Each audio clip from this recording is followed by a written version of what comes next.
সাভার ও নারায়ণগঞ্জে চোখ রাঙাচ্ছে ডেঙ্গু। ক্রমেই বাড়ছে আক্রান্তের সংখ্যা। সাভারে রোগীর সংখ্যা বাড়ায় সেবা দিতে হিমশিম খাচ্ছে হাসপাতাল কর্তৃপক্ষ। এদিকে ভিড় বাড়ায় অপরিচ্ছন্ন পরিবেশে চিকিৎসা নিতে বাধ্য হচ্ছেন রোগীরা। শিল্পাঞ্চল অধ্যুষিত নারায়ণগঞ্জের ২৭টি ওয়ার্ডে ডোবানালা সহ ৫২টি হটস্পট চিহ্নিত করা হয়েছে। বিস্তারিত ডেস্ক রিপোর্টে। রাজধানীর আশেপাশে আশঙ্কাজনক হারে বাড়ছে ডেঙ্গু আক্রান্তের সংখ্যা। সরকারি বেসরকারি হাসপাতালগুলোতেও বাড়ছে অতিরিক্ত রোগীর চাপ। ডেঙ্গুর জন্য নির্ধারিত ওয়ার্ডগুলো প্রায় পূর্ণ হয়ে গেছে। ভিড় বাড়ায় অপরিচ্ছন্ন পরিবেশের অভিযোগ রোগীদের। এদিকে চিকিৎসক পর্যাপ্ত থাকলেও ডেঙ্গু পরীক্ষার জন্য এখনো অনেককে বেসরকারি হাসপাতালের উপর নির্ভর করতে হচ্ছে বলেও অভিযোগ তাদের।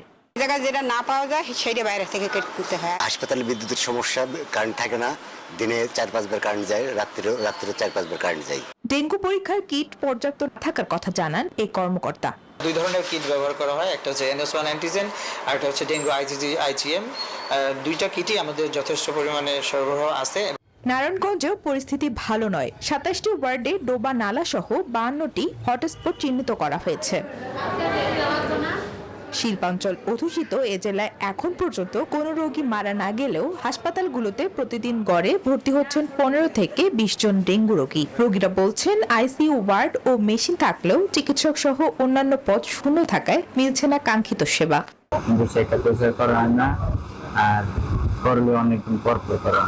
এদিকে হাসপাতালে ডেঙ্গু পরীক্ষার কিট ও অন্যান্য উপাদান পর্যাপ্ত রয়েছে জানিয়ে ডেঙ্গু নিয়ে আতঙ্কিত না হওয়ার পরামর্শ দেন জেলা সিভিল সার্জন।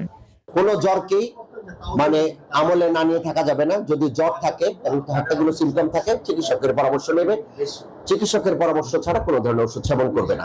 মশাবাহিত রোগের বিস্তার রোধে ওষুধ প্রয়োগের পাশাপাশি সচেতনতা বৃদ্ধিতে সরকার উদ্যোগ নেবে, এমনটাই প্রত্যাশা সাধারণ মানুষের। Desk report, news 24।